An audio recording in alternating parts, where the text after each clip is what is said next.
या देवी सर्वभूतेषु विष्णुमायेति शब्दिता।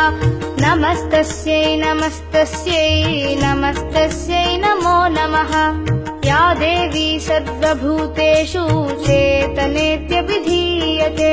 नमस्तस्यै नमस्तस्यै नमस्तस्यै नमो नमः।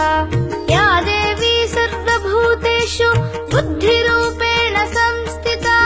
नमस्तस्यै नमस्तस्यै नमस्तस्यै नमो नमः। या देवी सर्वभूतेषु निद्रारूपेण संस्थिता। नमस्तस्यै नमस्तस्यै नमस्तस्यै नमो नमः। या देवी सर्वभूतेषु क्षुधारूपेण संस्थिता। नमस्तस्यै नमस्तस्यै नमस्तस्यै नमो नमः। या देवी सर्वभूतेषु छायारूपेण संस्थिता।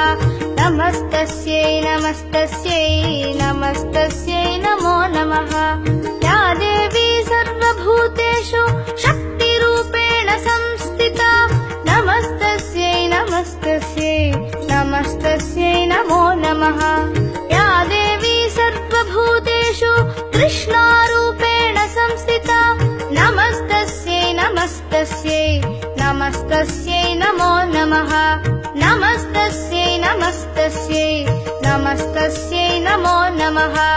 नमस्तस्यै नमस्तस्यै नमस्तस्यै नमो नमः।